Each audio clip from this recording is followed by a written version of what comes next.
This is Getting to Good Enough, a podcast to help you overcome perfectionism so you can do more of what you love. I'm Shannon Wilkinson, a life coach in Portland, Oregon. I'm a recovering perfectionist who's getting better at good enough. And I'm Janine Adams, a certified professional organizer in St. Louis, Missouri, and I'm lucky enough to be naturally good at good enough. And today, we're going to be talking about bright, shiny object syndrome.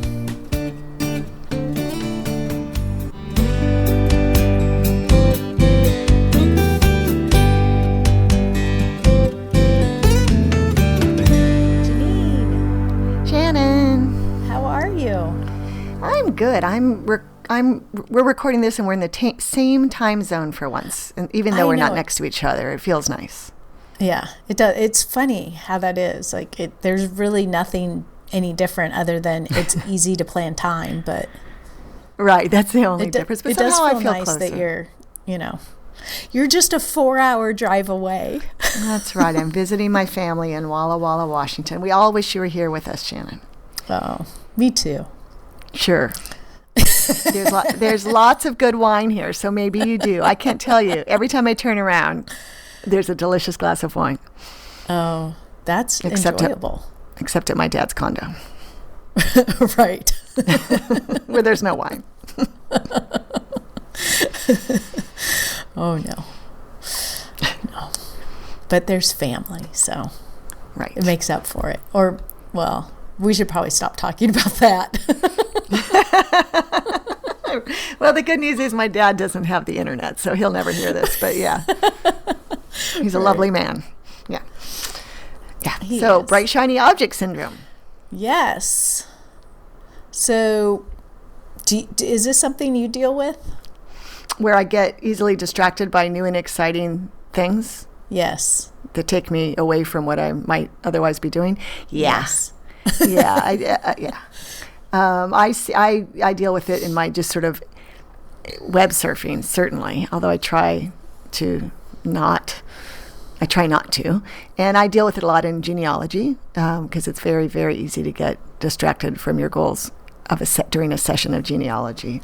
Mm-hmm. And then I deal with it in a big picture level, too. I think you and I have talked about how we both have a tendency to adopt new task management systems pretty quickly. Right. And I think that is definitely a bright, shiny object syndrome problem. Yeah. How about you? Do you deal with bright, shiny object syndrome? Yeah, I do. And in sort of all of the ways you described, and I've gotten better at it, but, purposefully, like acknowledging. The first step is to acknowledge you have a problem. And then, sort of thinking about what's happening here? Why is it happening? What can I do to mitigate that? What do I really want to be happening, as opposed to it, just being an unconscious thing that is like all of a sudden, oh, wait, what? I'm doing this other thing and never finished what I meant to finish. Well, that's good that you become more conscious of it and are dealing with it. I mean, being conscious of it allows you to be more mindful when you're working or playing. Well, and it I think it's easy especially when we're sort of talking about the big picture things, where like you're working on a project or you have a particular big goal that you're working towards. And I notice this a lot with my business and, sort of the marketing and side of the business, and like, oh, I'm going to, sort of pay attention to social media, and I'm going to pay attention to Facebook. And then it gets like, well, I don't know if this is working. I don't know, if this is the right thing to be doing. Oh, look, here's a thing on Instagram. Maybe I should be doing Instagram. And then, switching to that. And then it's like, oh, wait, here's something about Twitter. Maybe I should be paying more attention to Twitter. And so it's always, it seems like when the going gets rough or boring or overwhelming, it's easy to get pulled away by the bright, shiny thing. Right. Always sort of looking for the silver bullet that's going to solve that issue. I mean, especially I think when it comes to social media, I think that's such a great example because I have my challenges, and I'm always looking for something that's going to be the answer and going to make it more enjoyable and easier and very, very effective. That's all I want. Yeah. Well, and I think that's it, is like when it's something that is perhaps not your specialty and you want to be effective, it's easy to try to seek out some, miracle cure for the issue. When really, I think, particularly in this situation, we'd be better served to just stick with something for a while and see what happens and then move on. But, nothing's going to work in terms of marketing and social media in 2 weeks or 3 weeks. So shifting gears is actually quite counterproductive because it does take some time in any platform to get some traction. Right. So that's one of the ways that I've actually sort of combat this is I'm working on 90-day goals or plans, and I commit to something for 90 days at a minimum and stick with it, even if it gets hard or boring or I'm not sure if it's working or whatever. I stick with it for 90 days and then I evaluate things and decide whether I want to continue with it or not. Wow, that's fantastic. Like 3 things zipped through my head as you said that. 1, how come I didn't know you were doing this before that? 2, you should create a planner and sell it for this purpose. That was the second thing. And I forgot the third thing. The third thing was, how's it working out? Is it working? How long have you been doing this? I've been doing it for a while. More than 90 days? More than 90 days. Uh-huh. And it works really well. I haven't, mostly what I find out is that while sort of when you're setting out on 90 days, it seems like forever. When you're done with 90 days, it's not enough time. Right. Oh my gosh. Funny how time expands and compresses. Yeah, absolutely. How are you keeping track? Is it something on paper? Yes, I'm doing it in my bullet journal. And so I will come up with basically sort of an objective for the major components of my work, and I'm not doing it in my personal life, but so I'll do it with coaching. I also have some rental properties, real estate stuff, so I'll do it with that.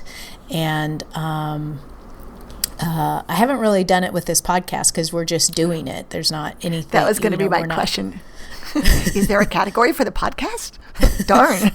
There's not a category for the podcast because we're just doing it. I'm not, we don't have any particular strategy yet, but maybe that will change in time.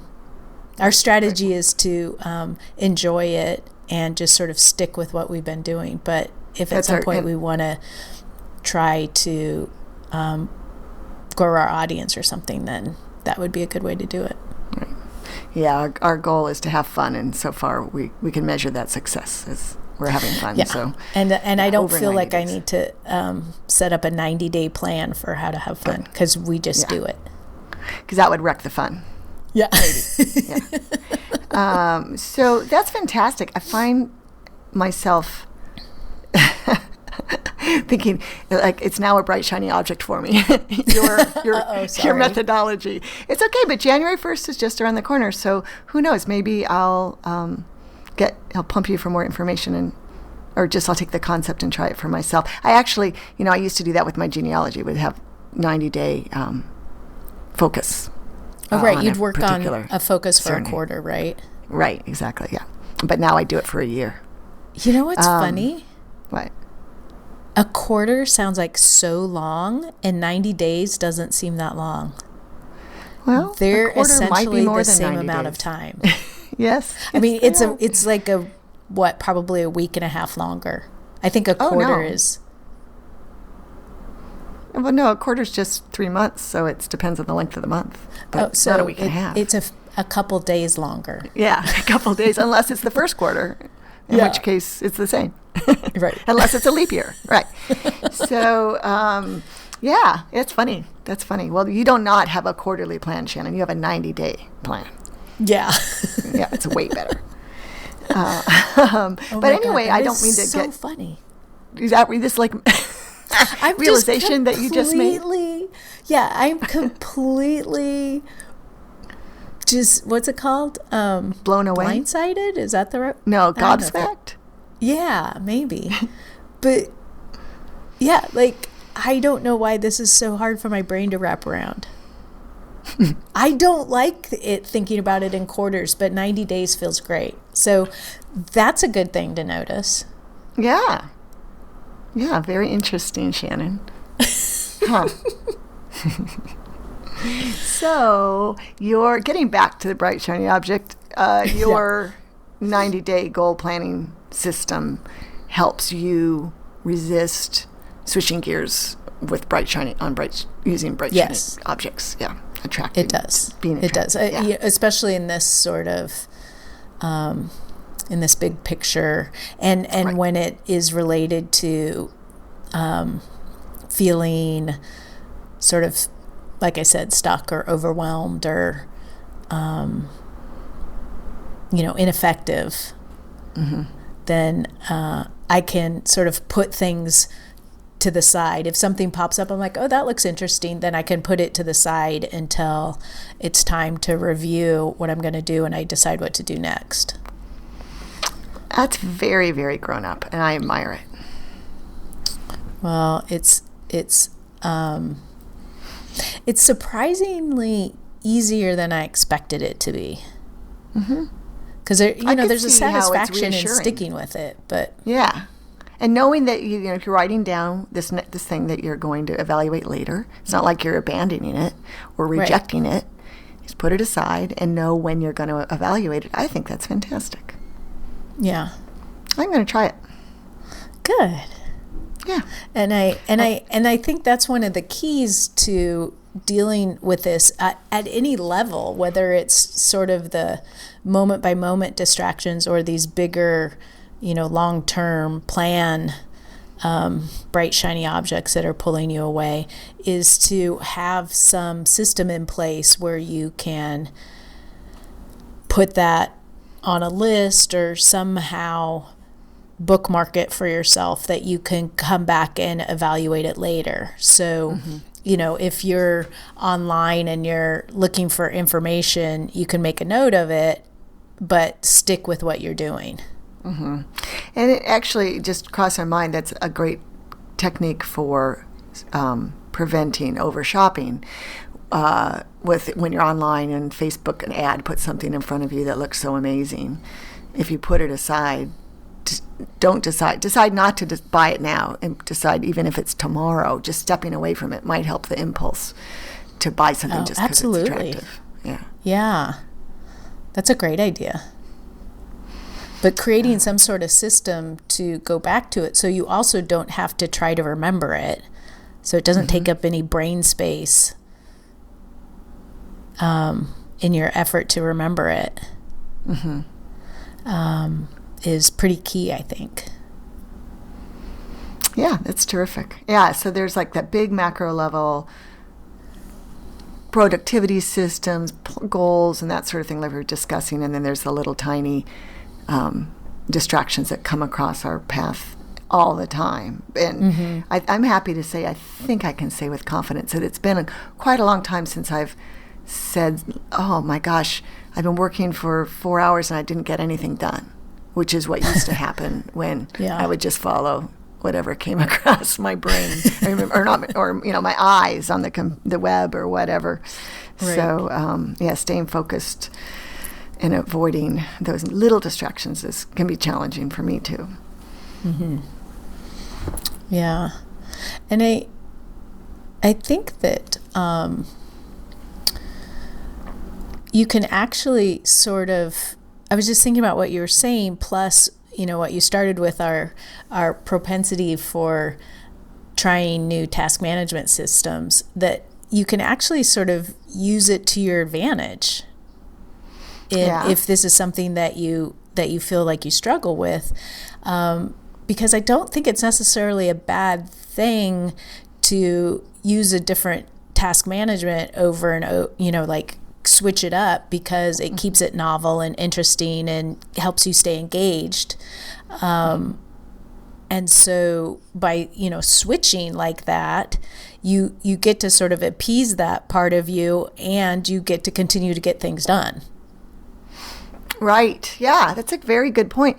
I just realized as you were saying that, we talked about task management a long time ago in the podcast early on, and I think I was using Todoist, and of course I've switched. But I'm now using Trello, and with Trello you can create new boards all the time. Boards are how you capture information. So I'm always switching it up with how I want to access my tasks. And I create new boards with different strategies for task management, hourly or by category or what have you. And I hadn't thought about how that actually works with this tendency that I have. And I think it's one reason I've been able to stick with Trello now for, I don't know, 4 or 5 or 6 months, how long, whatever. Yeah. It's been a while. Yeah. Right. So I think you actually started with Trello shortly after we did the task management episode where we were raving about Todoist. Todoist, right. Yeah, because it feels like I've been using it a while. But yeah, I have a lot of boards now, and I pick the board I want to use based on how I feel about how I want to handle my task management that day. I think it's brilliant. And I think it's, just sort of accepting how our minds work. And especially in this day and age when we're so used to this constant stimulation that if you don't provide a little bit in a positive way, your brain will seek it out in a way that isn't so positive. Oh, that sounds kind of ominous. Well,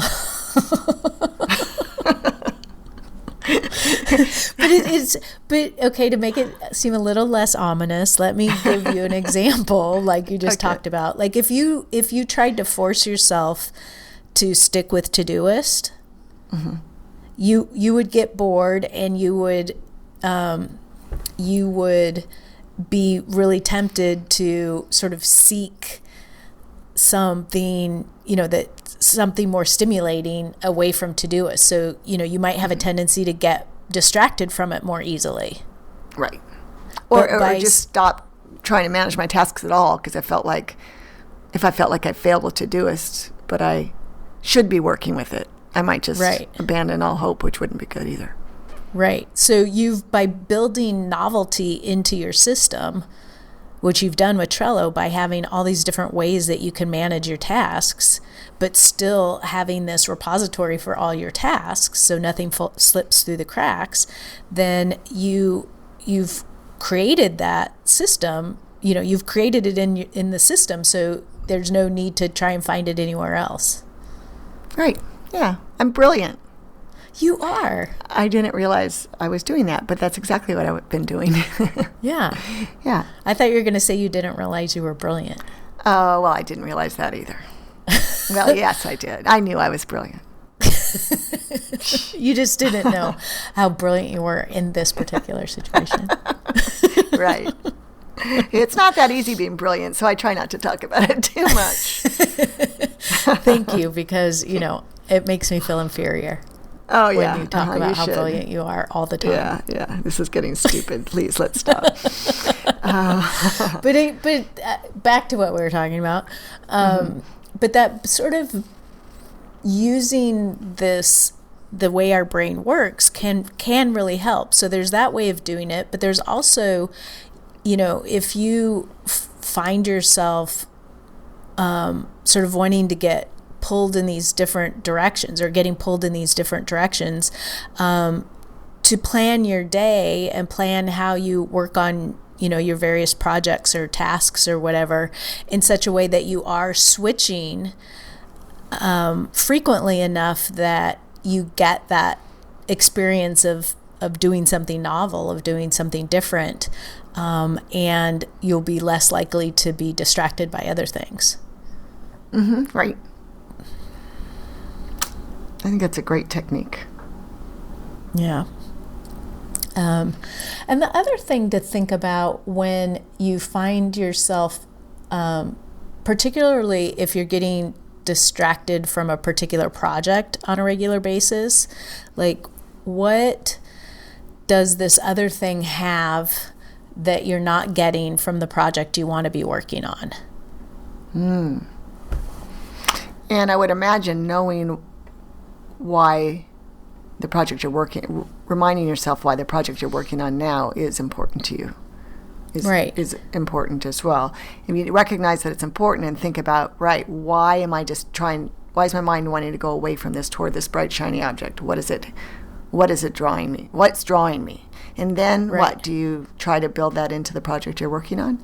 Yeah, so you want to see if you can meet that need with that existing priority, or perhaps you need to sort of re-look at that priority and see how you can bring more of that into it. Or I want to think if I can come up with an example to make it less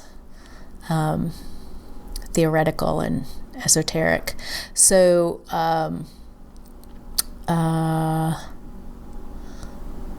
let's see. What's a project you're working on that you getting drawn away from? I'm trying to think. Do you have something? No, go ahead. If you thought of something. Well, I was just thinking about the social media example. Yeah. Mm-hmm. That's where my mind went to. Yeah. And so with that, I think the primary reason of getting distracted is feeling ineffective. Mm-hmm. Feeling like, what I'm doing I'm not getting the results I want to get, or, it just feels ineffective and maybe it's not the best thing to be doing. And so going back to why I chose to do that. So, let's say I'm using a Facebook marketing strategy or something, but I get pulled away by Instagram. And so go back to, why did I choose Facebook to begin with? And what is it that I think I would get from Instagram? And can I get that from Facebook? So, for example, if I feel like, maybe I'm not able to connect with the people that I want to connect with on Facebook. If that's my problem, I feel like it's being ineffective, then I can look at, what am I tracking here? What am I measuring? How do I know that it's effective or not? Right. Good point. Because that may be part of it, is that I'm looking at the wrong metrics, or maybe I'm not looking at any metrics, or that I don't have a way of knowing whether or not it's effective. Mm-hmm. So sort of going back and reassessing what you're doing, why you're doing it, and then say, Instagram seems like it would be more fun, because it's more visual or whatever. Well, how can I bring that into the strategy that I'm doing right now? How can I make this more fun and interesting? It's excellent. And that's a good example. The social media stuff. Oy. Yeah, I'm thinking about my 2019 goals. That's popping up in my head. Like, making social media easier is going to be up there. Yeah, in my goals. Yeah, definitely. Well, and we can talk about that on a future episode. Not necessarily social media, but our 2019 goals. Right. Absolutely. Yeah. So, I think a lot of what we talked about in the distraction episode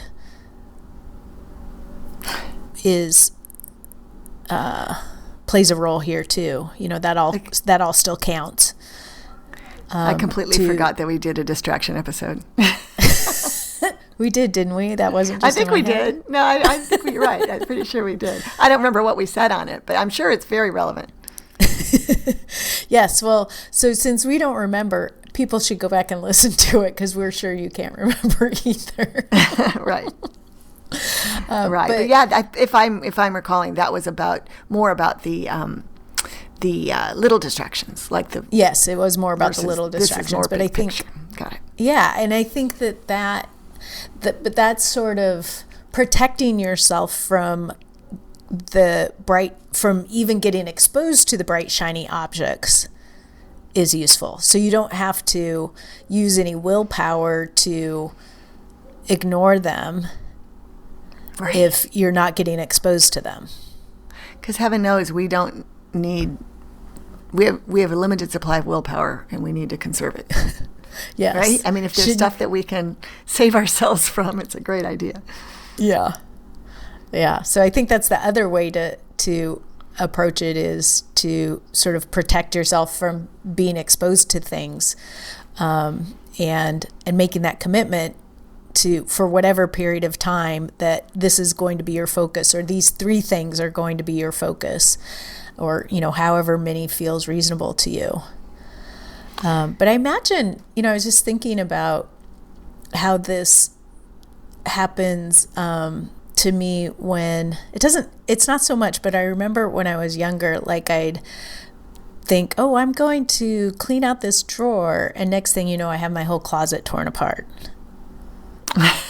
Yeah, I see. I can certainly relate to that. Yeah. Without a doubt. Yeah, and I know that when I'm working with, when I'm working with organizing clients, it's not an issue, right? Because we're there to keep them focused. And they're paying us good money to do so. But when I give talks about organizing and how to do it yourself, or I think, we had the quick clutter fix, and I think we talked about this there, or declutter happy hour. That I always say, have a relocate to another room box among your other, or bin. You've got keep and donate and have relocate to another room. And it's so effective, because if you don't do that and you go to put that thing away in the other room, you're lost, because there's something else that's messy in there to address. And whenever I talk about that in talks, I always get a good laugh. But it's really valid. Everyone can relate to that. Yeah. Yeah. It's so true. And it's easy to sort of get distracted by something else. And at least for me, and I assume that this happens for other people too, but that part of it is like, I'm feeling overwhelmed by whatever project I started, and this one seems like it would be more doable and more satisfying. Mm-hmm. I'm sure you're not alone. And then you're in the middle of 2 things that feel unsatisfying because they're not finished, and like a junkyard end up with a junkyard of unfinished things. Oh God! Then we get back to the episode we recently did on the thrill of done. Oh right, yeah. We want people to have that thrill by sticking with it. Yeah. So it's interesting how how this particular episode, it seems like, touches on so many things that we've already talked about, like breaking things down, overwhelming things down into small projects, so that we can stay focused on this small thing, or knowing what's important to you, so that you don't find yourself drawn to things that don't fit into what's important to you. Exactly. Yeah. But I really feel like there's an interesting little nugget inside of whatever it is that you're attracted to, and spending a little bit of time to understand what it is that's attracting you to that, and bringing that back to what your priority really is, can help. Mm-hmm. That sounds really smart, and it really means that you're being conscious and aware of the distractions. Yeah. Like, not just mindlessly going toward them. Bright, shiny thing. Right. You're not like, squirrel. Right, squirrel. Yeah, exactly. And that's like a big step right there. In that little analysis, taking a step back and thinking about why you're drawn to it. That's a great idea. I think that's something I can try to internalize. I like it. Oh, good. Yeah, and the trick of it is to be able to sort of step out of the trance of the new thing that's drawing you to it, and be able to look at it with a little bit of distance. Mm-hmm. And have a place to jot it down if you decide you're going to think about it later. Right. Reassure yourself that you can actually get to it later if you don't follow it right now. Yep. I think that's great. Yeah. Boom. Anything else Boom. about We bright, covered shiny that topic. objects? No, Done. Done. I'm thrilled. I think it's, I think that you've shared a lot of wisdom here, Shannon, and I appreciate that. Oh, good. It's there's so many different ways to think about these things, and what just struck me was to be kind to yourself, when you're exploring this stuff, and knowing that this is something that so many of us struggle with. And oh, by the way, the world is set up to distract you. Right. And That's to right. pull you away and say, you have to pay attention to this now, because it's going to, this whole scarcity thing, it's going to go away. It's going to be more expensive. You're going to miss out. And so to remember that, their job is to make it feel urgent to you, and your job is to check in and see what it is that you really need. Yep. Being kind. It's funny. We're getting to the point where I can feel what you're about to say before you say it sometimes. Yeah. And I was just thinking, you got to be kind to yourself right before you said that. But it's so true. It's so true in everything, especially for perfectionists, I think. But yeah, be kind to yourself in forgiving, and just keep going. Keep going with the thing that's important. Yeah. Yeah. All right. Well, I think we'll call this finished for now. And we would love to hear from you, our listeners. What do you experience with bright, shiny objects? Do you have a tendency to get pulled away? How do you bring yourself back to what's important? You can leave us a voicemail at, I forgot the number. Okay, I believe it's 413. Wait. Oh, there it is. Yeah. So you can leave us a voicemail at 413-424-GTGE-4843. You can head over to our website where the show notes are at gettingtogoodenough.com and comment on this episode or any of our other episodes. And you'll also find links to all our social media profiles there. So we would love to hear from you. We would love to hear your experiences with trying these different ideas that we're sharing with you. And we'd also like to know what you're struggling with, what you would like us to talk about on future episodes. But for now, thank you for listening. I'm Shannon Wilkinson in Portland, Oregon. And I'm Janine Adams in St. Louis, Missouri, except I'm in Walla Walla, Washington, as I say this. And we hope good enough is getting easier for you.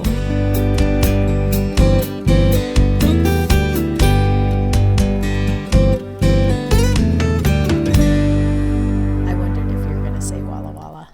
Yeah, I didn't think about it till I felt like I was lying when I said St. Louis, Missouri. I heard you hesitate when you said I'm in St. Louis, Missouri. But Yeah, I'm not. Yeah, I cannot tell a lie.